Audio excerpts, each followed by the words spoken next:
Bueno, buenas tardes amigos, muchas gracias por acompañarnos ya en este cierre de día de reposo. Vamos a tener el estudio del capítulo 11 del Evangelio de Juan. Y pues les invitamos para que nos acompañen con una oración para consagrar este tiempo, como siempre lo hacemos. Bendito Señor, gracias te damos, papito, por este estudio que vamos a tener, Señor. Gracias por este Shabbat, mi Dios. Te pedimos, Señor, que seamos vivificados a través de estas aguas que vienen del Siloé, Señor. Gracias te damos por nuestro Maestro Yeshua que nos enseña pacientemente, Señor. Gracias te damos. En el nombre y por los méritos de Yeshua. Amén. Amén. Amén. Ok, amigos, por favor acompáñenme al Evangelio de Juan, el capítulo 11. Recordarán que los últimos dos capítulos que estudiamos, el 9 y el 10, están relacionados sí con el tema de la ceguera espiritual, ya que desde el capítulo 9 vimos cómo es que Yeshua sanó a un hombre que había nacido ciego. Y la enseñanza del Señor fue en el contexto de la ceguera espiritual, exponiendo que por causa de la tradición y de la necedad de los líderes religiosos de Israel de su tiempo, ellos estaban negándose a sí mismos la posibilidad de ser edificados en el Espíritu de Dios, por el Espíritu Santo, entendiendo que no es por sus capacidades, no es por la capacidad del hombre, ni por su sabiduría propia, por méritos propios, que el hombre es edificado en el Espíritu, sino por causa de Dios mismo, por causa de sus propios atributos y de su misericordia. Así es de que toda esta enseñanza que vimos en el capítulo 9, la aterrizó Yeshua justo en el tiempo en que se celebraba en Jerusalén la fiesta de Hanukkah, llamada también la fiesta de la dedicación. Y que bueno, vimos todo este contexto y que estaban muy enojados los líderes, los judíos. ¿Por qué?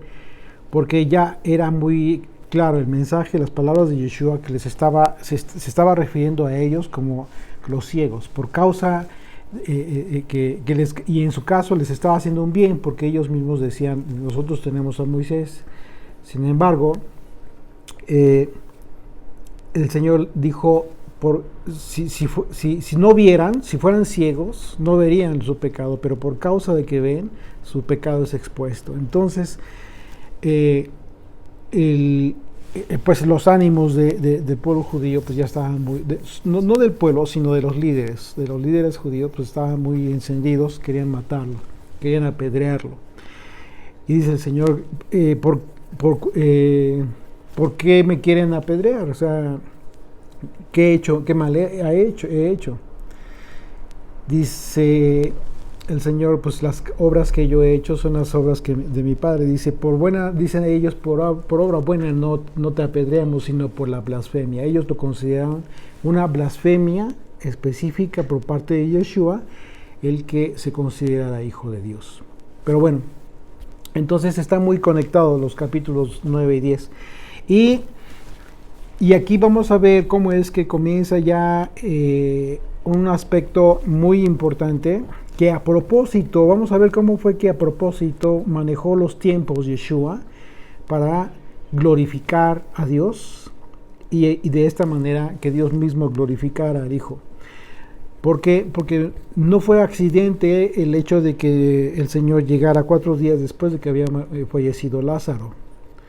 Vamos a darnos cuenta que Yeshua mismo manejó los tiempos, tenía el control de los tiempos, pero esto sucedió por causa de algo que él mismo dijo.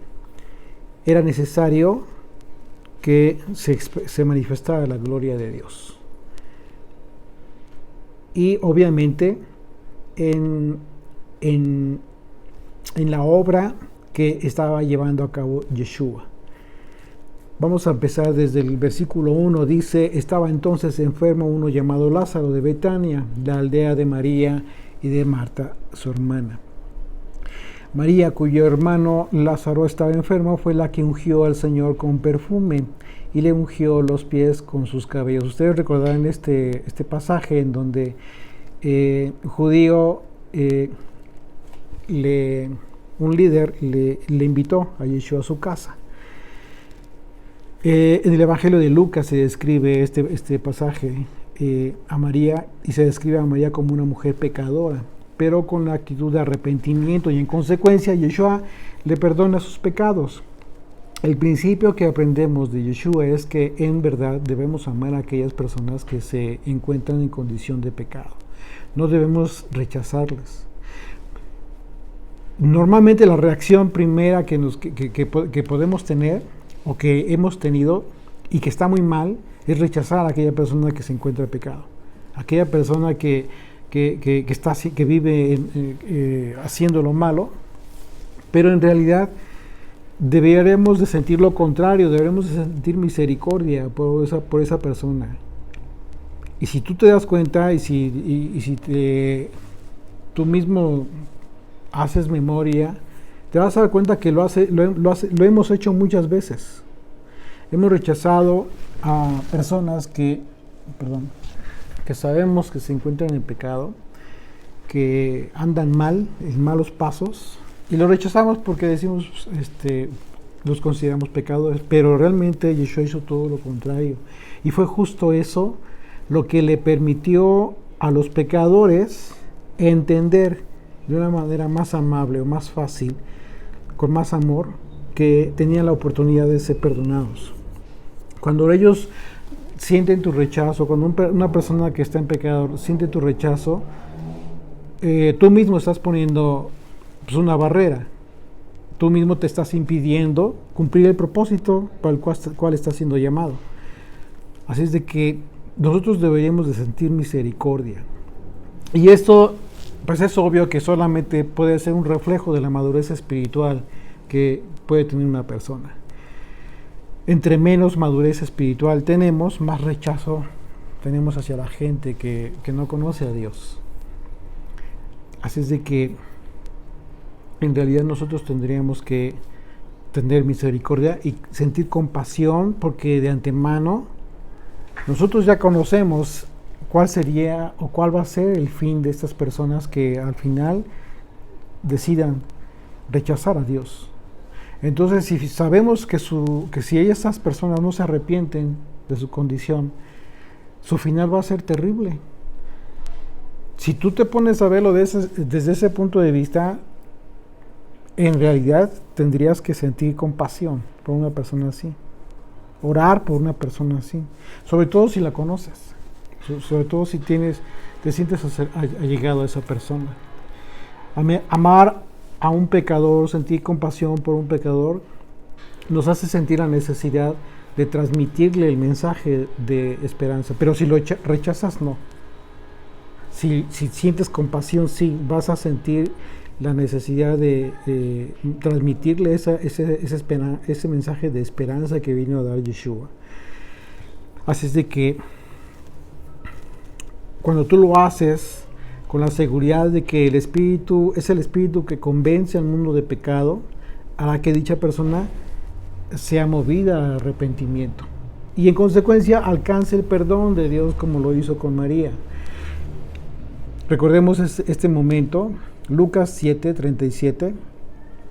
Dice: entonces una mujer de la ciudad que era pecadora, al saber que Yeshua estaba a la mesa en casa del fariseo, es Simón el fariseo, trajo un frasco de alabastro con perfume, y estando detrás de él a sus pies llorando, comenzó a regar con sus lágrimas sus pies y lo enjugaba con sus cabellos, y besaba sus pies y los ungía con el perfume. Cuando vio esto, el fariseo que le había convidado dijo para sí: si fuera profeta, conocería quién y qué clase de mujer es la que le toca, que es pecadora. ¿Te das cuenta? Ahí está el rechazo. Ni siquiera podían... se sentía mejor que ella. Sí. O sea, aquí estamos viendo la condición de alguien que rechaza a un pecador. Entonces, eso es justo lo que tendríamos nosotros que evitar ser. juzgar, a pesar de que sepamos que están en malos pasos, a pesar de que están equivocados, a pesar de que sepamos todo lo que sepamos de esas personas, tendríamos que actuar no de esta forma, sino con amor, con compasión. Dice verso 40, entonces respondió Yeshua, le dijo, Simón, una cosa tengo que decirte, y él le dijo, di, maestro. Un acreedor tenía 2 deudores, el uno le debía 500 denarios y el otro 50, y no teniendo ellos con qué pagar, perdonó a ambos. Di pues, ¿cuál de ellos le amará más? Respondió Simón, dijo, pienso que aquel a quien perdonó más. Y él le dijo, rectamente has juzgado. Y vuelto a la mujer, dijo a Simón, ¿ves esta mujer? Entré a tu casa y no me diste agua para mis pies, mas ésta ha regado mis pies con lágrimas y los ha enjugado con sus cabellos. Lo que le está diciendo a este fariseo, a Simón, Yeshua, lo que le está diciendo, esta mujer por todo lo que se le ha perdonado, mucho ama, pero tú me amas poco, porque sientes que te sientes más justo y sientes que no hay mucho que perdonarte. Es lo que le está diciendo. Dice verso 45, no me diste beso, mas esta desde que entré no ha cesado de besar mis pies. No ungiste mi cabeza con aceite, mas esta ha ungido con un perfume mis pies. Por lo cual te digo que sus muchos pecados le son perdonados porque amó mucho. Mas a aquel, o sea, él, Simón, a quien se le perdona poco, poco ama, claro. ¿Por qué? Porque la condición en la que se encuentra, desde su propia perspectiva, cambia.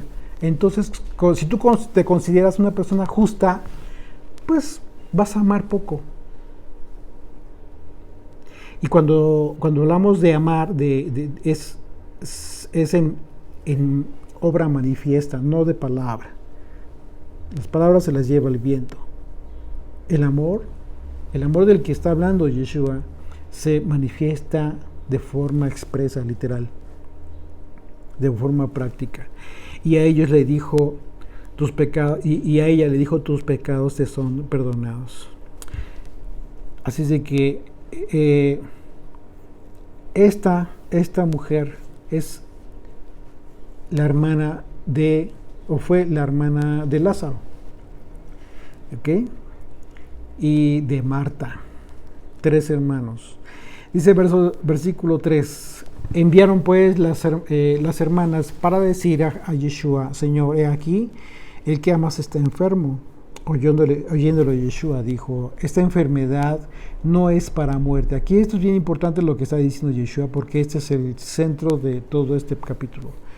Oyéndolo Yeshua dijo, esta enfermedad no es para muerte, sino para gloria de Dios. Si tú entiendes este versículo, vas a comprender la razón por la cual Dios permite que pases por tribulación. Va a haber ocasiones en que seguramente vas a pensar o te vas a preguntar, ¿qué pecado habré cometido para estar en esta circunstancia? ¿O qué pecado habrá cometido mi familia para estar en esta circunstancia?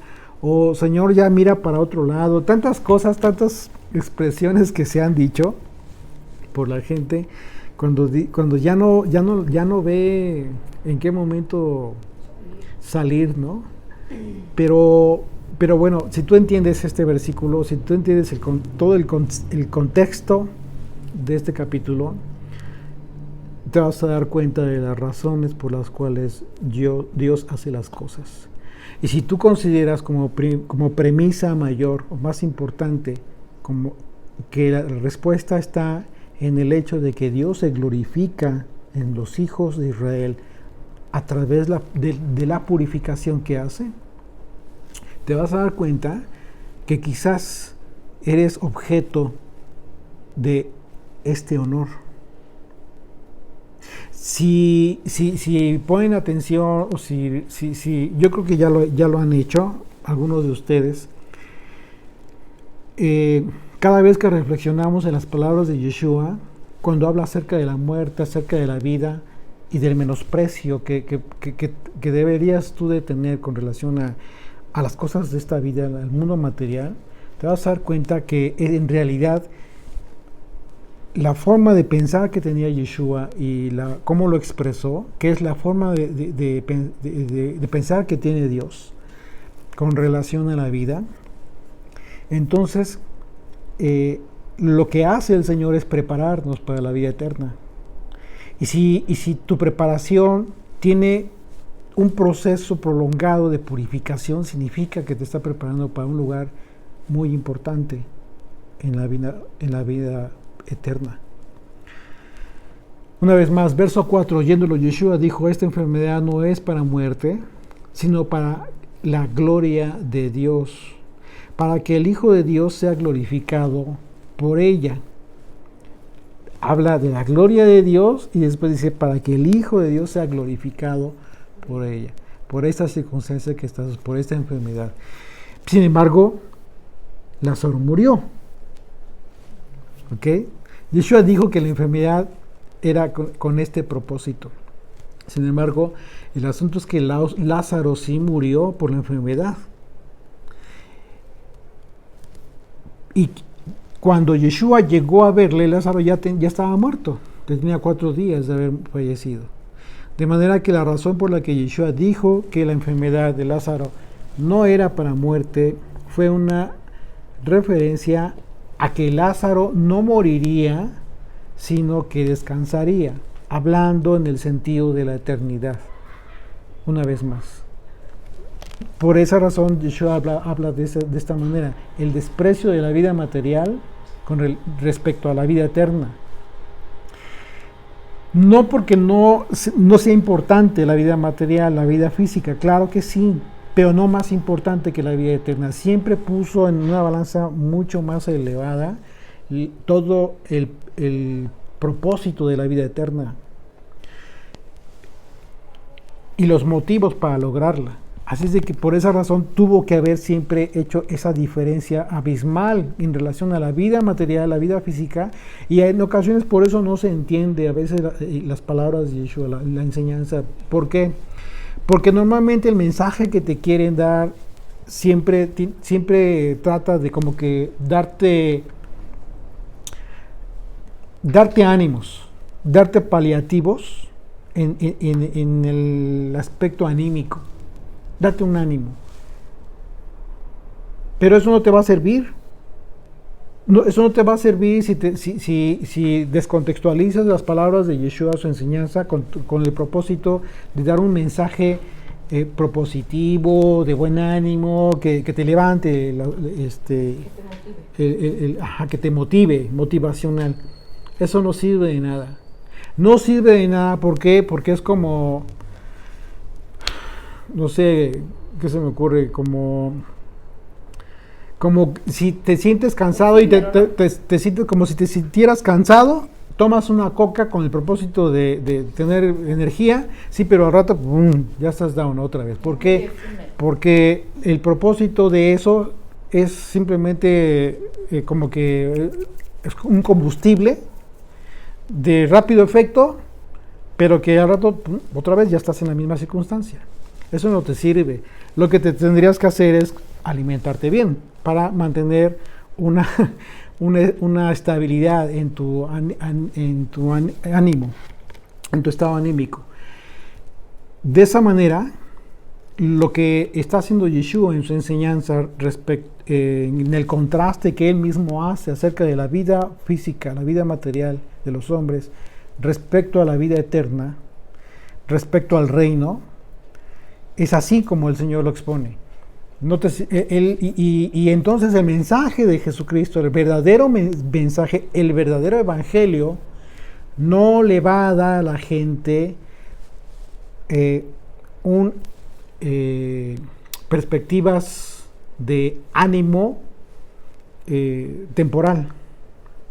No, sino que le va a dar la solución para una vida eterna. El verdadero mensaje. Si tú normalmente, seguramente te ha sucedido que has escuchado sermones en donde son mensajes motivacionales, de cualquier aspecto. Se toman 2, 3 versículos de algún pasaje bíblico y se hace una exposición,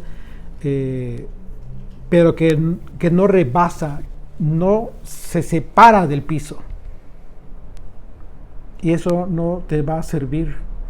Eso te da un ánimo temporal, pero al final de cuentas no te sirve. Por esa razón, Yeshua, toda su enseñanza la daba en el aspecto material, siempre daba una enseñanza en lo físico, en relación a un aspecto material, práctico de la vida cotidiana, pero poco a poco progresaba en sus palabras, en su enseñanza, con todo el propósito de llevarte, de trasladar tu mente y tu entendimiento hacia el reino. Toda su enseñanza fue en ese contexto y con ese propósito, porque precisamente, una vez más, sus primeras palabras fueron: arrepentíos, porque el reino de los cielos se ha acercado. Cuando Él vino.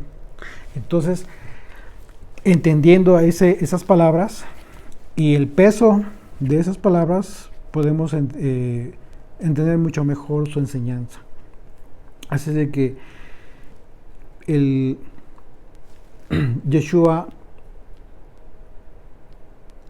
confirma esto y les dice a sus discípulos más adelante: nuestro amigo Lázaro duerme, mas voy para despertarle. Es decir, más adelante va a confirmar Yeshua que él ya sabía que iba a morir. No se apuró. De hecho, la escritura dice, y se quedó en el lugar donde estaba 2 días más todavía, pero llegó 4 días después de que había fallecido. Esto significa que Yeshua ya sabía que Lázaro había muerto para cuando él llegaría. Por otro lado, el padecimiento de Lázaro, que le causaría la muerte física, sería usado por Dios para glorificarse Él mismo, el Eterno, y para darle gloria al Hijo, por causa de la resurrección. Esto fue una señal de lo que haría Yeshua acerca de la gran victoria que Él iba a tener en la cruz, venciendo a la muerte. Y vamos a ver por qué les voy a explicar por qué estoy utilizando este concepto, haber vencido a la muerte, porque vamos a ver más adelante que el contexto nos dice que la actitud de Yeshua fue diferente a lo que aparentemente se lee. Está muy interesante. Regresamos al texto, versículo 5. Y amaba Yeshua a Marta y a su hermana y a Lázaro. Cuando oyó pues que estaba enfermo, se quedó 2 días más en el lugar donde estaba. ¿Ya se dieron cuenta? Entonces no tenía ningún principio. Entonces ninguna prisa. Aquí aprendemos otro principio. Aprendemos un principio. El Señor sencillamente vino a cumplir la voluntad del Padre. Si tú estás viendo esto, estás viendo lo que Dios mismo estaría haciendo. Yeshua todavía se quedó 2 días más en ese lugar. En este principio, a través de esto que hace Yeshua,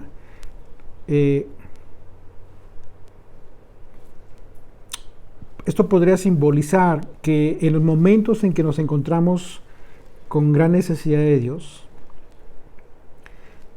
seguramente todos hemos pasado por una situación así, y hemos orado y hemos pedido, y en ocasiones un poco atrevidos, que hasta pedimos de qué forma.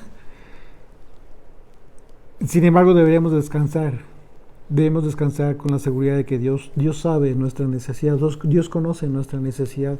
Pero el que no responda de inmediato tiene que ver con un propósito divino también, ¿sí? Dentro de sus planes, que no siempre vamos a poder discernir en el momento. Muchas veces no lo vamos a entender, y sobre todo menos lo vamos a entender si estamos en la necesidad, si estamos quizás en premura, en opresión, o no sé. sino que muchas veces vamos a entenderlo incluso tiempo después. En el caso específico de Lázaro, hablamos del tema de la muerte física, que es un símbolo de la necesidad. Si aquí ya podemos verlo, por ejemplo, como un aspecto de la necesidad de morir para poder resucitar. Es decir, resucitar en una nueva persona. Lo que Yeshua le enseñó a Nicodemo como el nuevo nacimiento, la necesidad de nacer de nuevo para poder entrar en el reino. Lo que implica que algo en nosotros debe morir, pero en ello no necesariamente va a actuar el Señor. ¿A qué me refiero? Dios te va a permitir ver lo que tienes que hacer. Quizás te va a poner en un punto de clímax, de sufrimiento, pero no con el propósito de dañarte, de destruirte, claro que no, sino con el propósito de que tomes la decisión. Él no va a tomar la decisión por ti, la tienes que tomar tú. Morir a ti mismo lo decides tú, pero Él te va a dar todos los elementos. No vas a tener ningún pretexto para que tomes la decisión correcta. Así es de que tú eres quien tiene que morir a ti mismo. Gálatas 2, acompáñenme a Gálatas 2, versículo 20. Dice el apóstol Pablo: con Cristo estoy juntamente crucificado. Y ya no vivo yo, mas vive el Mesías en mí. Vive Cristo en mí. Y lo que ahora vivo en la carne, lo vivo en la fe del Hijo de Dios. Es decir, lo que ahora vivo, tu vida práctica física, lo vives con una perspectiva de la fe que estás aprendiendo, que estás adquiriendo, que estás viviendo, que es la fe del Hijo de Dios, el cual me amó y me entregó, y se entregó a sí mismo por mí. Así es de que esto es justo lo que el apóstol Pablo está expresando como el hecho de haber decidido morir a sí mismo. ¿Y cuál es la consecuencia? La consecuencia, pues es obvio que tienes una vida diferente, transformada. Por eso Yeshua no acudió a sanar a Lázaro de la enfermedad. Y aquí vemos cómo, una vez más, se mezcla el aspecto material, físico, en su enseñanza, en todo lo que él hacía, para que podamos visualizar el aspecto espiritual. El Señor pudo haber acudido y sanarlo. ¿Cuántas veces hemos visto en los evangelios pasajes en donde el Señor simplemente no tuvo que haber ido? Por ejemplo, Cornelio, ¿sí? Que le dijo: Señor, no soy digno de que entres en mi casa, pues era un soldado, pero con que digas la palabra, mi siervo será sanado. ¿Tuvo que haber ido el Señor? No, el siervo sanó. Así es de que aquí hay algo más allá. No es que haya tenido que estar, y no es que no lo haya podido sanar, pues por supuesto que lo podía sanar, pero no era el propósito. El propósito es que estaba manejando los tiempos el Señor con el propósito de darle gloria al Padre. Esto representa lo que pasa con todo aquel que confiesa su condición de pecado ante Dios. Es necesario que sea una persona, una nueva persona, para que por ello pueda modificar ciertas circunstancias de su vida. Es decir, tú no puedes decidir qué puedes cambiar y qué no. Necesariamente tienes que haber entendido que tu vida en realidad está perdida, pero que puede ser rescatada por el único que te puede redimir. Pero para eso entonces tienes que morir, de tomar la decisión de como lo dijo el apóstol Pablo: todo lo tengo por basura, todo lo que soy entiendo que no me lleva a ningún lado. Porque pues es lógico, tú estás en un punto de tu vida en el que te has dedicado a ti, te has cultivado, ¿sí? Te has procurado, Pero está llegando el punto de tu vida que con todo eso que has hecho en pro de ti mismo, te estás dando cuenta que estás perdido, que no vas para ningún lado. Ese es el punto exacto en donde tienes que tirar todo lo que eres. Dar por perdido toda la vanidad y todo el orgullo y toda la gloria personal que pudieras haber tenido, para tomar la decisión de que tienes que cambiar. ¿A qué me refiero? No significa que vas a convertirte en una persona ignorante, no, de ninguna manera. Todo, incluso lo que hayas aprendido, adquirido, va a tener que ser transformado en tu mente. Que fue justo lo que sucedió con el apóstol Pablo. Pablo era un erudito, era un genio de las escrituras, y era un genio del Talmud, y era un genio de toda la tradición oral. ¿Qué pasó? Su mente fue transformada, y fue transformada bajo el filtro de la enseñanza de Jesucristo. Por eso fue llamado por él, por Yeshua, para que él fuera y anunciara su nombre.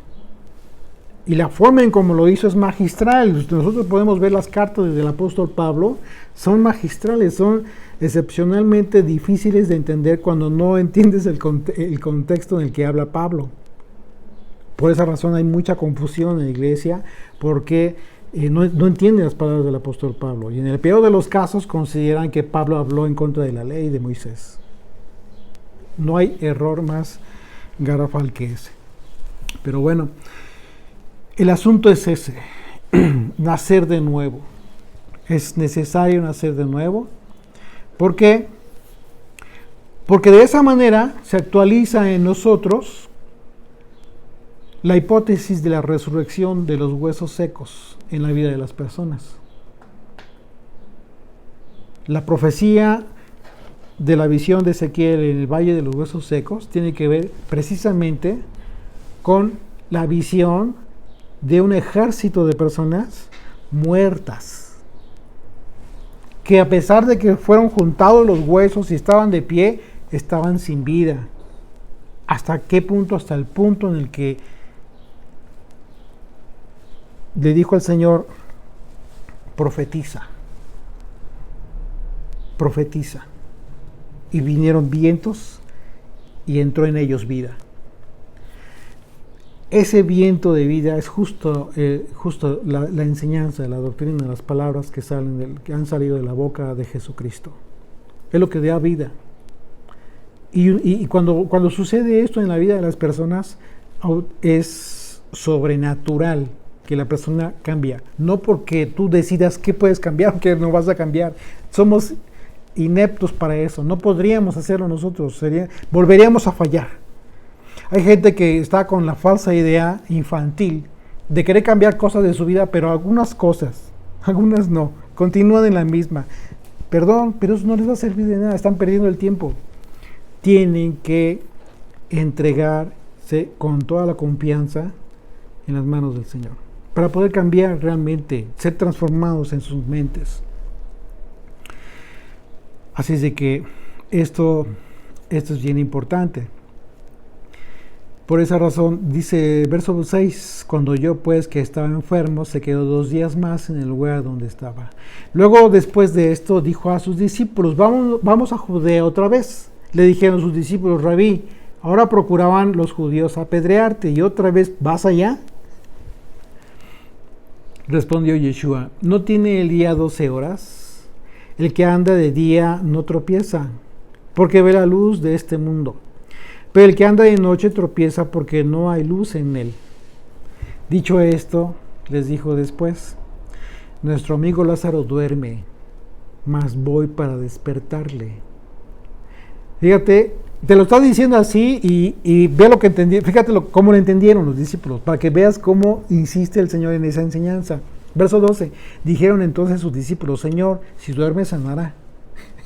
No lo habían entendido. No habían entendido que estaba diciendo que ya se había muerto. Verso 13, pero Yeshua decía esto de la muerte de Lázaro, y ellos pensaron que hablaba del reposar del sueño. Entonces Yeshua les dijo claramente, ha muerto. Lázaro ha muerto, para que lo entendieran, porque se dio cuenta que no lo habían entendido. Dice, y me alegro por vosotros de no haber estado allí para que creáis, mas vamos a él. Dijo entonces Tomás, llamado Dídimo, a sus discípulos, con discípulos, vamos también nosotros para que muramos con él. Ya estaban esperando. Él se entendió. Tomás expresa lo que verdaderamente significa ser un discípulo de Yeshua. Él está dispuesto a ir con Yeshua, aunque esto significaba morir con él. Le acababan de decir a Yeshua que ya lo querían matar. Tal vez Tomás no lo comprendía en ese momento, pero nosotros sabemos que ahora que si morimos con él, seguramente seremos resucitados y glorificados en él. Tomás, al igual que los otros discípulos, no entendía todo lo que decía Yeshua, pero lo que sí entendía era suficiente para estar dispuesto a morir con y por el Hijo de Dios. No le importó, vamos y moramos con él. Esta es una regla para caminar con Yeshua. Independientemente de que nuestra fe sea fuerte o sea débil, es necesario aspirar a adquirir este principio. Es un principio de fe de cualquier creyente, sin importar si es maduro o inmaduro. Si tú no estás dispuesto a morir por la fe de Jesucristo, por vivir la fe de Jesucristo, significa que no estás adquiriendo lo más elemental para vivir con Él, para caminar con Él. Tomás, llamado Dídimo, así le decían, porque Dídimo significa doble o gemelo, y de acuerdo a la tradición cristiana, fíjate qué curioso, de acuerdo a la tradición cristiana se dice que a Tomás le llamaban Dídimo porque se parecía a Yeshua. Físicamente se parecía mucho a Yeshua. Así que esto era un grado de era un riesgo muy grande para él, porque si ya lo querían matar, pues ¿y qué? Dijo, no, pues ya, pues vamos y muramos con él. Imagínate, querían matarlo. Así es de que por eso quizás podemos entender la expresión que él dijo, ¿no? Vamos y muramos con él. Ahora, otra forma en que se pudiera entender esto es en referencia a Lázaro. Como ya les había dicho, ya murió él, ¿sí? Y le habló y les dijo, más me alegro por vosotros no haber estado allí para que creáis, vamos a él. Quizás también se pudo haber referido a estar con Lázaro, a morir con Lázaro. ¿Ok? Pero bueno, ahí se los dejo de tarea. Verso 17. Vino pues Yeshua y halló que hacía ya 4 días que Lázaro estaba en el sepulcro. Betania estaba cerca de Jerusalén como a 15 estadios, así que no estaba muy lejos. Y muchos de los judíos habían venido a Marta y a María para consolarlas por su hermano. Entonces vemos que no estaba lejos. Yeshua llegó 4 días después de su muerte. A propósito, como lo comentamos, él tenía el control de los tiempos. Recordemos cómo fue que durante varias ocasiones quisieron aprenderlo, lo estuvieron intentando. Incluso hubo momentos en que ya lo estaban esperando. Vamos a ver más adelante, ya casi al final del capítulo, que iban a celebrar la fiesta de la Pascua. Y ya lo estaban esperando, ya habían dado voces para que cuando lo vieran que avisaran para que lo fueran a aprender. Así de que Yeshua estaba controlando los tiempos. Incluso en el mismo momento de su arresto hay un evento sobrenatural, que es cuando llegan los de la guardia del templo para detenerlo. Preguntan por Yeshua. Cuando el Señor da un paso adelante y dice yo soy, todos se caen. Todos los que estaban ahí se cayeron hacia atrás. Imagínate, ¿no? imagínate haber vivido eso, haber sido impresionante. Pero de forma sobrenatural tenía control del tiempo, de todas las circunstancias. Es decir, que esto de que si tardó más días, no estuvo fuera de su conciencia, de su control. Por otro lado, se dice que Yeshua hizo esto a la luz de una superstición judía, esto de haber esperado 4 días, muy a propósito. Fíjate, se dice que había en aquel tiempo una superstición judía en que se decía que el alma, una vez que moría la persona, el alma permanecía cerca de la tumba por 3 días, esperando regresar al cuerpo. Esta misma creencia en la religión judía permanece, pero ya no se dice que por 3 días, sino por 7 días.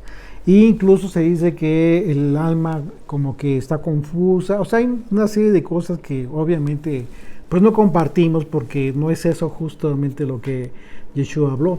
Pero algo parecido así. Y lo curioso es esto. ¿Por qué? Porque en aquel entonces se decía que había esta creencia judía en la religión, porque decía, después de 3 días está esperando regresar al cuerpo. Así es de que al 4.º día ya no había, o sea, habías perdido cualquier tipo de esperanza de resurrección.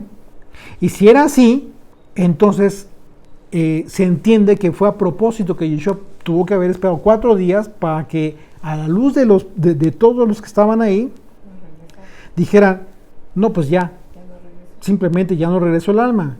Entonces, con mucha más convicción tendrían que creer que no era porque el alma estuviera ahí, sino por una verdadera resurrección. Así de que sería una evidencia de la razón por la cual Yeshua sabía que tendría que haber esperado estos 4 días, ¿no? Pero bueno, si esto fue así, obviamente es un comentario, pero no hay evidencia bíblica de esto, que haya sido de esa manera. Pero si fue así, pues entonces, en base a este tiempo que esperó Yeshua a propósito, no habría ninguna duda, y por lo contrario, se generaría un énfasis justo en que Yeshua es el autor de la resurrección de los muertos, de la profecía de Ezequiel, que todos estos judíos conocían, por supuesto, esta profecía. Verso 20, entonces Marta, cuando oyó que Yeshua venía, salió a encontrarle, pero María se quedó en casa. Y Marta dijo a Yeshua, Señor, si hubiese estado aquí, mi hermano no habría muerto. Mas también sé ahora que todo lo que pidas a Dios, Dios te lo dará. Yeshua le dijo, tu hermano resucitará. Entonces Marta le dijo, yo sé que resucitará, está hablando de la profecía, en la resurrección del día postrero. Le dijo Yeshua, yo soy la resurrección y la vida. El que cree en mí, aunque esté muerto, vivirá. ¿Te das cuenta cómo Yeshua está hablando en términos prácticos con la gente, pero al mismo tiempo les está hablando del reino? ¿Por qué? Porque cuando les dice yo soy la resurrección y la vida, les está hablando de creer en Él justo para vida eterna, no para la vida física. ¿Qué fue lo que sucedió con todos los que resucitaron cuando Yeshua estuvo en la cruz? Volvieron a morir. Claro. Entonces, ¿qué pasó? Pero no era el propósito, eso fue simplemente para testimonio. Aquí el punto, como lo que tendríamos nosotros que entender es que Yeshua está hablando en términos prácticos para que podamos entenderlo en el espíritu, para que podamos entender también que prácticamente, o sea, físicamente, en la eternidad nosotros tendremos vida con Él, en la resurrección de todos los muertos. Dice, el que cree en mí, aunque esté muerto, vivirá. ¿Ya te diste cuenta? El que cree en mí, aquí esta expresión, el que cree en mí está muerto, vivirá. Aunque esté muerto, vivirá. ¿Qué significa esto?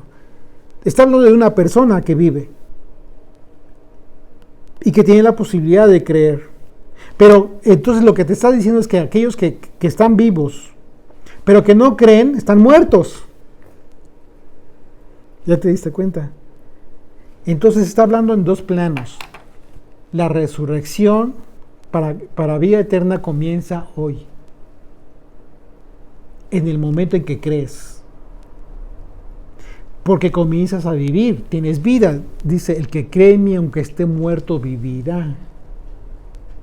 Y lo vamos a ver al final. Vamos a analizar la profecía de Ezequiel para que te des cuenta de lo que está hablando el profeta y de lo que está hablando Yeshua. Yeshua está citando la profecía de Ezequiel. Y todo aquel que vive y cree en mí no morirá eternamente. O sea, sí va a morir, sí, va a abandonar esta vida física. Pero por eso dice eternamente. Una vez más, y todo aquel que vive y cree en mí no morirá eternamente. ¿Crees esto?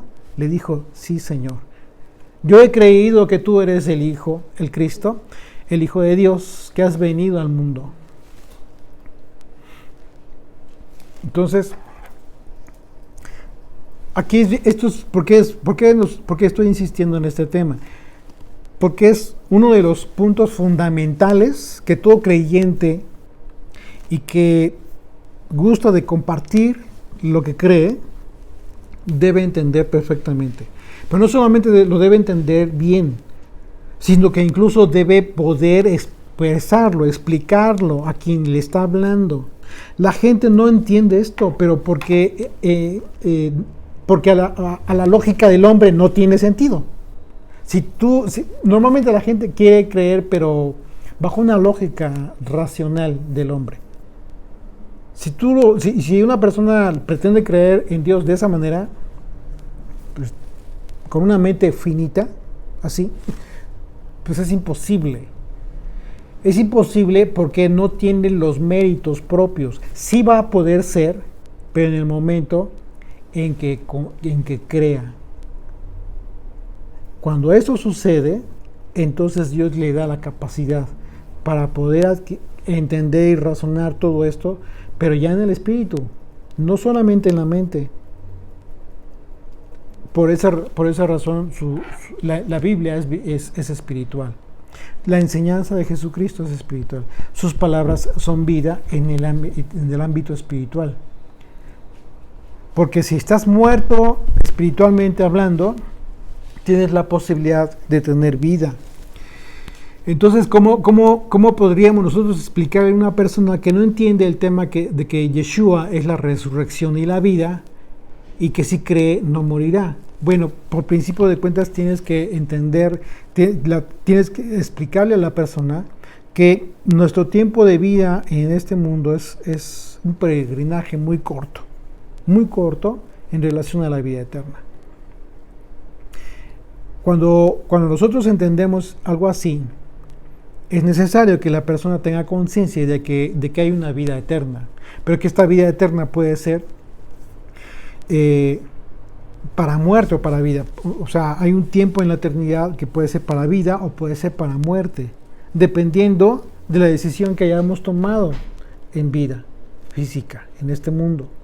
Así es de que nosotros tendríamos que explicarlo de la forma más sencilla, más simple, pero sí es uno de los pilares de la fe en Jesucristo, el tema de la resurrección. ¿Por qué? Porque es justo nuestra esperanza. El hecho de que Jesucristo haya muerto y haya sido sepultado y después de 3 días haya resucitado, es precisamente el motivo de toda nuestra esperanza. ¿Por qué? Porque la tumba está vacía. Y si la tumba está vacía, significa que fue una señal precisamente para todo aquel que cree en Él. Para que creyendo en Él vivamos conforme a su enseñanza, conforme a su doctrina, y en el tiempo venidero seamos resucitados si es que morimos antes de que Él regrese, y seremos despertados a fin de que el Señor tome la decisión de ponernos en un lugar o en otro, y si fuiste una persona fiel, si fuiste una persona que tuvo temor del Señor y que vivió en consecuencia, entonces serás puesto a la diestra de él con sus ovejas.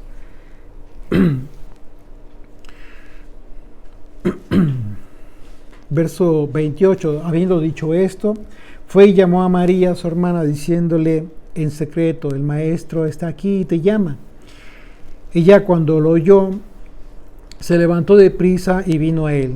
Yeshua todavía no había entrado en la aldea, sino que estaba en el lugar donde Marta la había encontrado. Entonces los judíos que estaban en casa con ella y le consolaban, cuando vieron que María se había levantado de prisa y había salido, le siguieron diciendo, va al sepulcro a llorar allí.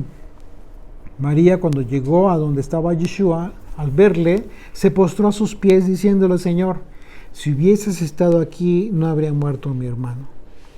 Yeshua entonces, al verla llorando, y a los judíos que le acompañaban también llorando, se estremeció en espíritu y se conmovió. Fíjense qué interesante. ¿Por qué reaccionó así Yeshua? La palabra estremeció es que nosotros vemos aquí, es una palabra griega, embriomaomai. Es una palabra muy rara, pero así es la palabra griega, embriomaomai, que significa bufar con cólera, literalmente bufar con cólera. ¿Ok? Y la palabra conmovió significa agitar, alborotar. ¿Te puedes imaginar entonces la reacción de Yeshua? No estaba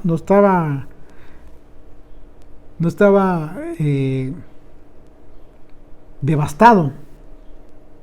O sea, lo que vio llorando a María y vio a los judíos que estaban llorando también. La muerte de Lázaro. Estaban tristes, estaban totalmente afligidos. Yeshua, al venir al sepulcro de Lázaro, dice la escritura que se estremeció grandemente. En el griego, como vemos, significa como resoplar, como dice una expresión, resoplar como caballo.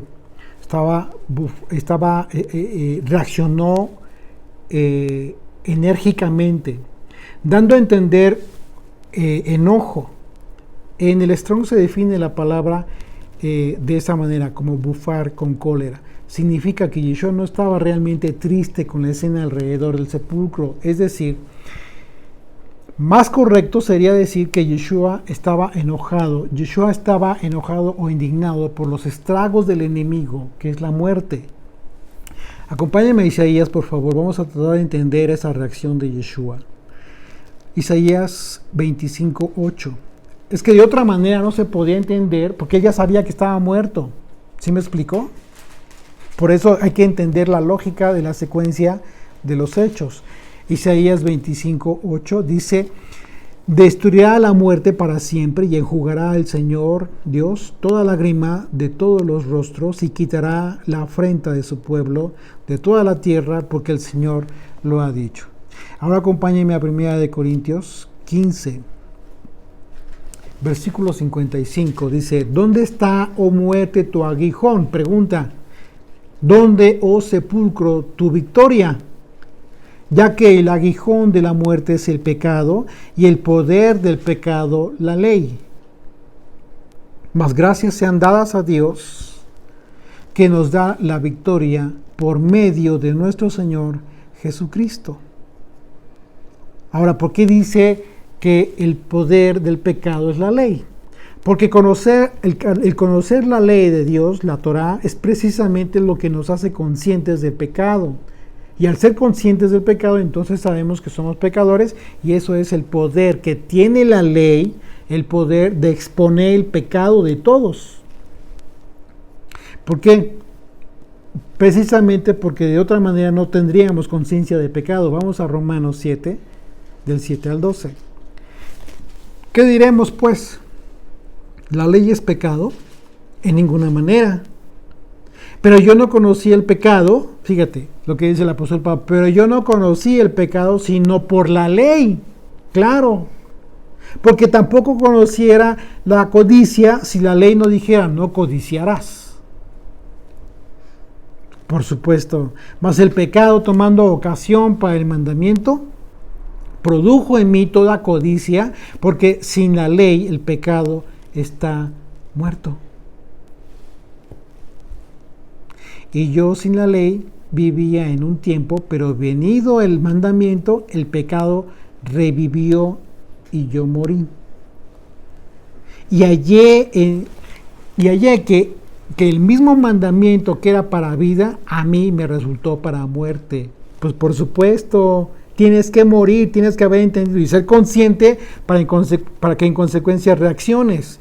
Porque el pecado, tomando ocasión por el mandamiento, me engañó y por él me mató. De manera que la ley, a la verdad, es santa, y el mandamiento santo, justo y bueno. Así es de que lo que se disponía entonces, podemos entender bajo este contexto, incluso de las palabras del apóstol Pablo, que lo que se disponía a hacer Yeshua justo en ese momento era vencer al enemigo de la muerte, para testimonio, para gloria de Dios, y a fin de que Dios mismo por esto glorifica al Hijo, como desde un principio lo dijo. Se dice que para la mentalidad del griego antiguo, la característica primaria de Dios era,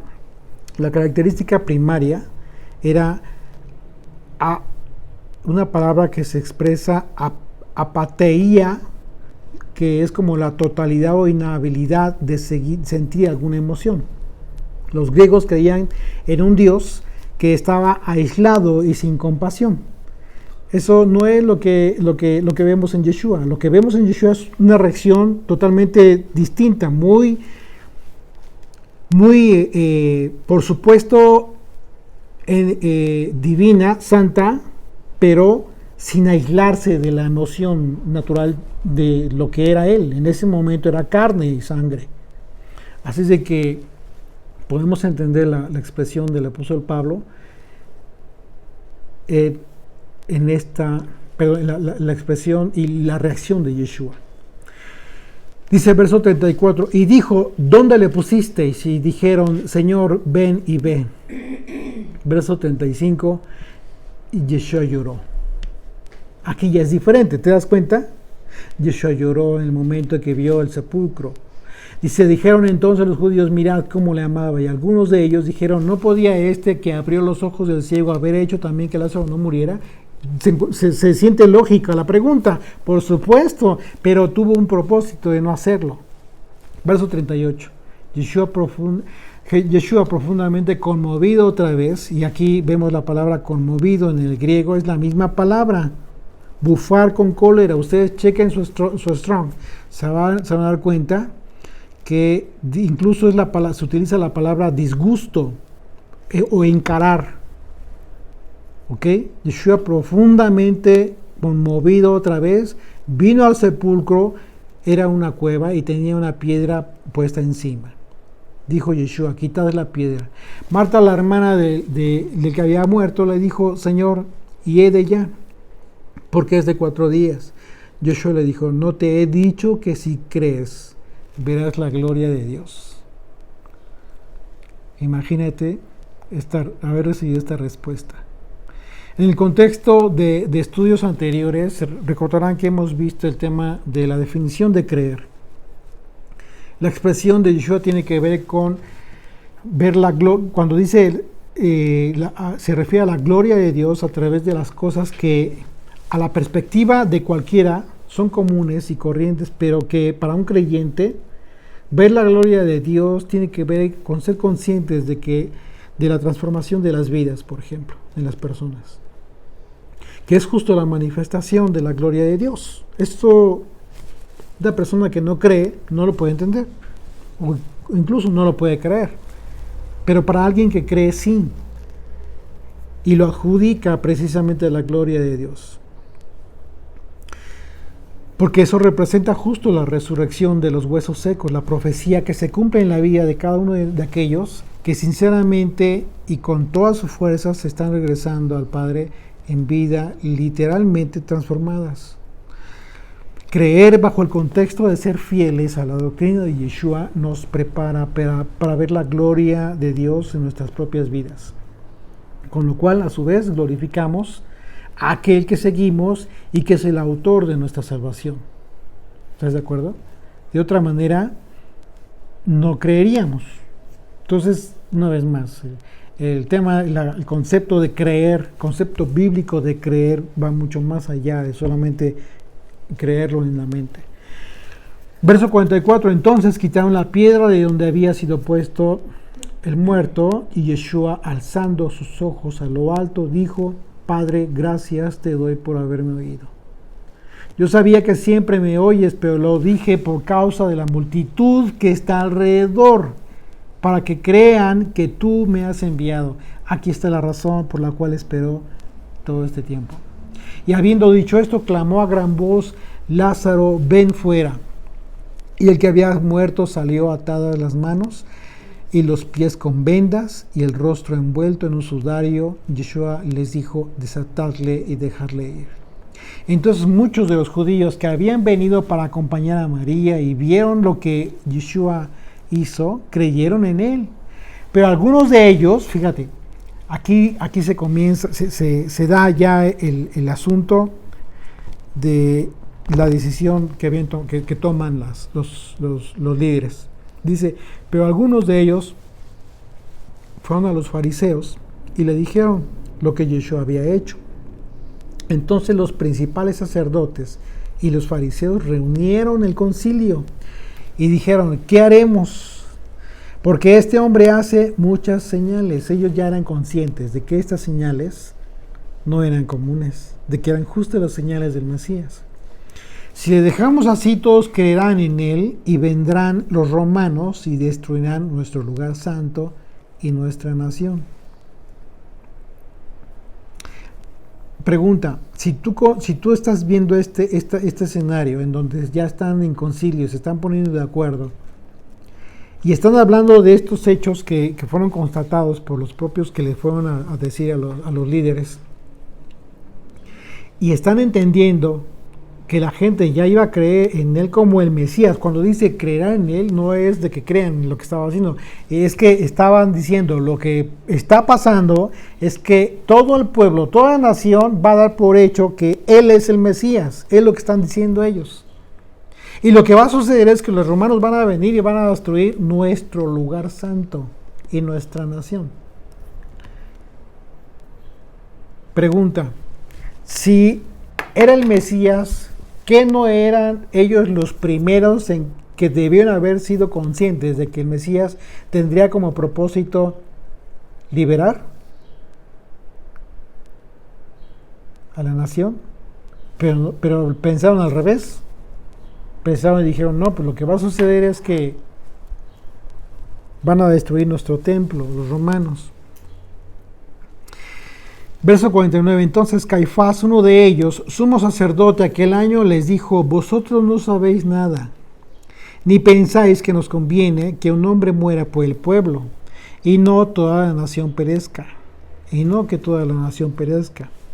Esto no lo dijo por sí mismo, sino que como era el sumo sacerdote aquel año, profetizó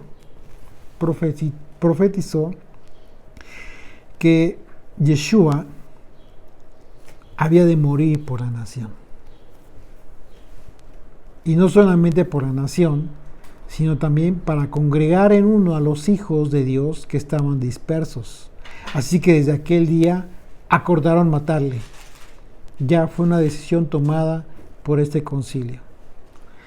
Imagínate. La profecía de Caifás fue expresada en el contexto de la visión de Ezequiel en el Valle de los Huesos Secos. Fíjate una vez más, vamos a leer desde el versículo 49. Entonces Caifás, uno de ellos, sumo sacerdote aquel año, les dijo: vosotros no sabéis nada, ni pensáis que nos conviene que un hombre muera por el pueblo, y no que toda la nación perezca. Esto no lo dijo por sí mismo, sino que como era el sumo sacerdote aquel año, profetizó que Yeshua había de morir por la nación. O sea, cuando dice la escritura que profetizó, significa que no fue por él mismo, no fue una expresión de sí mismo, sino que el Espíritu de Dios le hizo decir esto con el propósito de que se cumpliera las profecías al darle muerte a Yeshua. ¿Ok?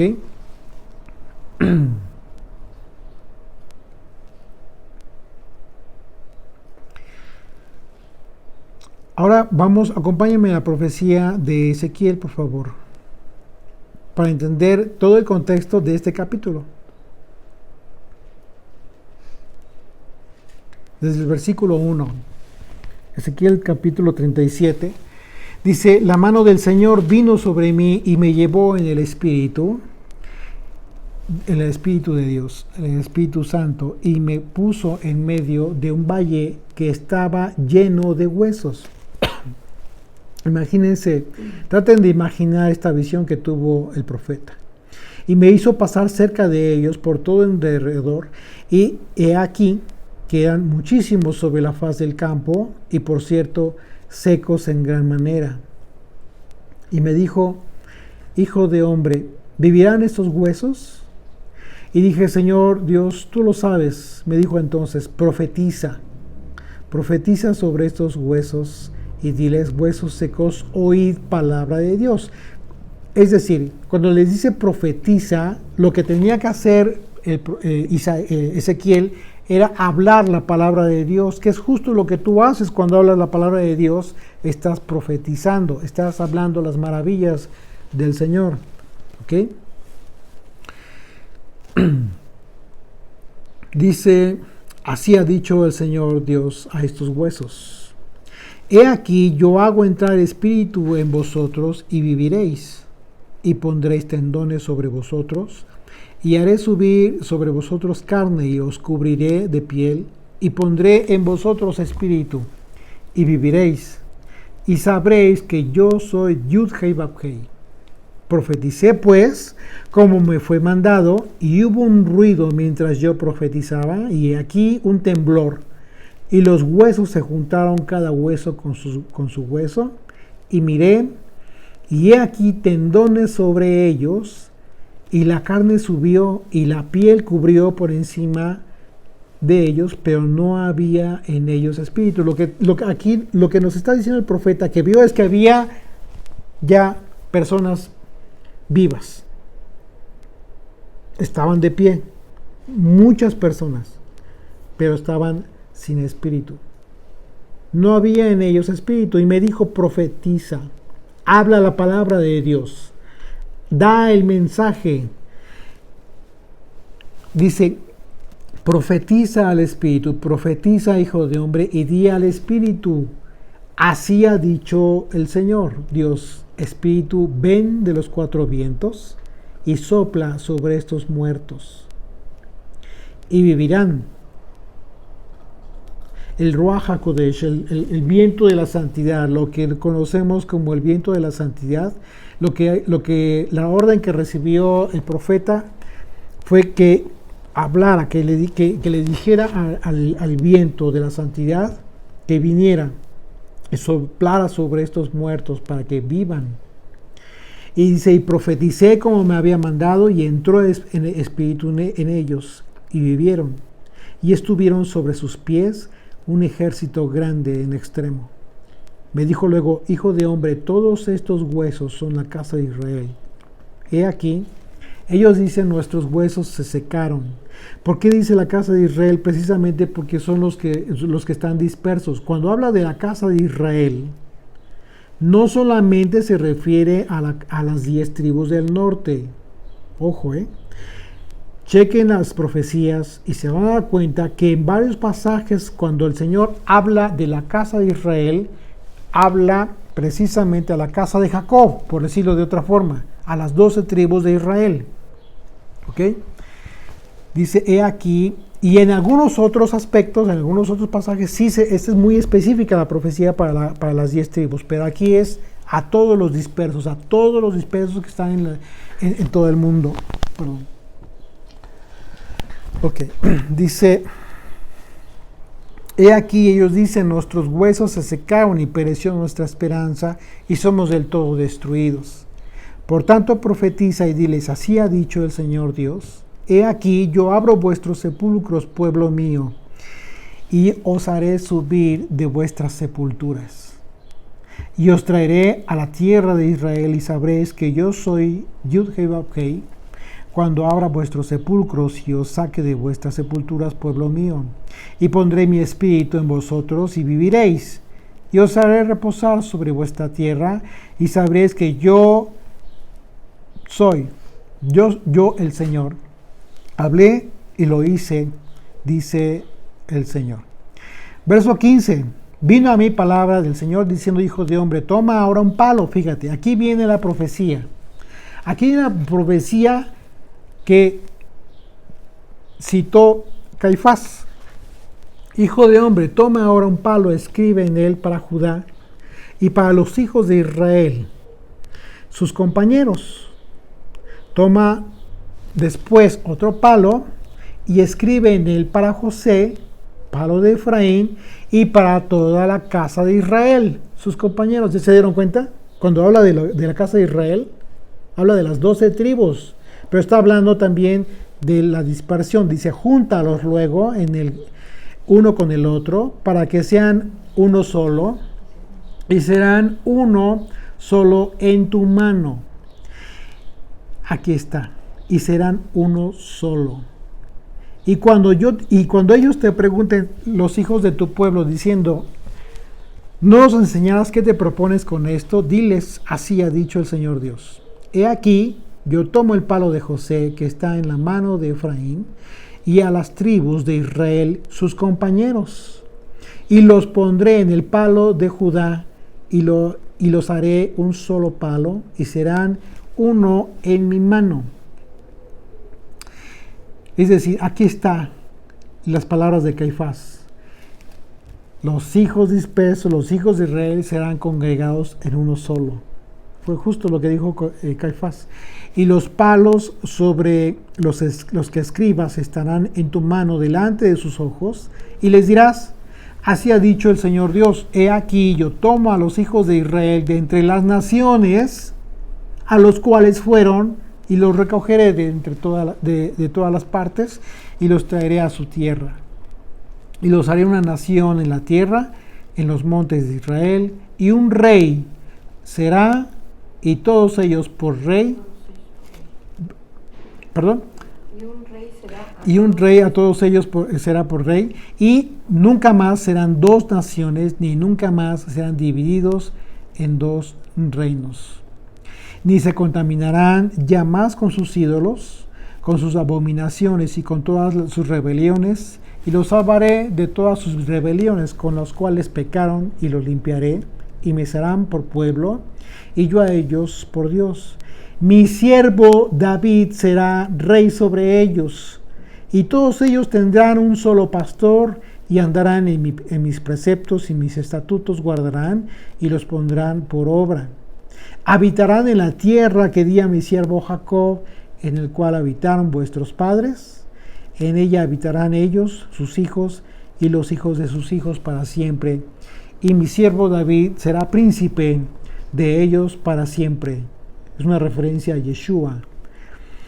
Por esa razón, en él serían congregados los dispersos.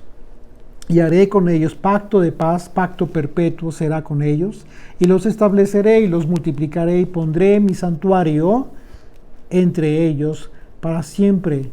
Estará en medio de ellos mi tabernáculo, y seré a ellos por Dios, y ellos me serán por pueblo, y sabrán las naciones que yo, Yud-Heh-Vav-Heh, santifico a Israel, estando mi santuario en medio de ellos para siempre. Ahora bien, ya viste la profecía. Ahora vamos a leer una vez más las palabras de Caifás. Entonces Caifás, uno de ellos, sumo sacerdote de aquel año, les dijo, vosotros no sabéis nada, ni pensáis que nos conviene que un hombre muera por el pueblo, y no que toda la nación perezca. Esto no lo dijo por sí mismo, sino porque era el sumo sacerdote. aquel año profetizó que Yeshua habría de morir por la nación. Y no solamente por la nación, sino que también para congregar en uno de los hijos de Dios que estaban en la dispersión de las naciones. Así que desde aquel día acordaron matarle. ¿Te das cuenta? ¿Te das cuenta que está hablando en el contexto de la profecía de Ezequiel, del Valle de los Huesos Secos? Pero la profecía de Ezequiel, el contexto de la profecía, la visión del profeta es que primero ve el Valle de los Huesos Secos y la resurrección de estos. Y continúa su profecía, y continúa la profecía, y se conecta precisamente con aquel en el cual serían congregados los hijos de Israel, la dispersión de las naciones, en un solo palo. Ya no serían dos naciones. Así es de que, ¿qué pasó con Caifás? Probablemente ni siquiera se dio cuenta del alcance de sus palabras, porque efectivamente tendría que morir. Por tanto, Yeshua ya no andaba abiertamente entre los judíos, sino que se alejó de allí a la región contigua del desierto, a la ciudad llamada Efraín, y se quedó allí con sus discípulos. ¿Ya te diste cuenta? ¿Dónde se quedó? En Efraín, justo lo que representa hoy en día. ¿Dónde está Efraín? En la dispersión de las naciones. Está haciendo la labor de reunir a los dispersos de Israel. Y estaba cerca la Pascua de los judíos. Ya hablamos de este tema en ocasión anterior, en que no es una... cuando dice la Escritura que cuando habla de la Pascua de los judíos, pues es obvio que para este tiempo solamente ya estaban la tribu de Judá. No es que la Pascua sea una fiesta judía de ninguna manera. Es una fiesta ordenada por el Dios de Israel. Y muchos subieron de aquella región a Jerusalén antes de la Pascua para purificarse. ¿Qué significa esto? Esto tiene que ver con una santificación ritual. ¿Ok? Es un aspecto ritual de santificación. Y buscaban a Yeshua, y estando ellos en el templo, se preguntaban unos a otros: ¿qué os parece? ¿No vendrá a la fiesta? Y los principales sacerdotes y los fariseos habían dado orden de que si alguno supiese dónde estaba, lo manifestase para que le prendiese. Claro, precisamente porque a pesar de todo, tenía que cumplirse la profecía. Jesucristo tenía que morir. Vamos a hablar, por favor, para terminar. Bendito eres tú, Señor. Gracias te damos, papito, por este estudio que hemos tenido, porque sin duda alguna en este estudio hemos visto la resurrección de los muertos, el hecho de que tú venciste a la muerte, Señor, y que esa es nuestra esperanza, que esta vida, Señor, sea corta o sea mucha, pero estaremos en tu reino, Señor, contigo, Padre eterno. Tú nos llamarás a la resurrección de la vida eterna. Gracias porque donde hemos estado, en cualquier país en donde estamos, tú nos has llamado y nos has traído de vuelta al redil, Señor, y estamos prestos para oírte, para seguir tus pasos, para seguir tus enseñanzas, Señor. Gracias, Padre eterno, porque tú venciste a la muerte, Señor, porque no te pudo retener, porque tú eres primicias de esos que han de resucitar también. Gracias, Padre eterno, por eso, por tu fidelidad, por tu amor, Señor, por tu misericordia. Te pedimos, Señor, que quede grabada esta enseñanza en nuestras vidas para llevarla a cabo día con día, que creamos en ti, y el creer es obedecer tu ley, es seguir tus mandamientos día con día en nuestra vida diaria, Señor. Manifestar los frutos de tu Espíritu, de que tu Espíritu vive en nosotros, Señor, que seamos vivificados a través de ese soplo de vida a estos huesos secos de la casa de Israel. Gracias te damos, papito, en el nombre y por los méritos de Yeshua. Amén. Amén.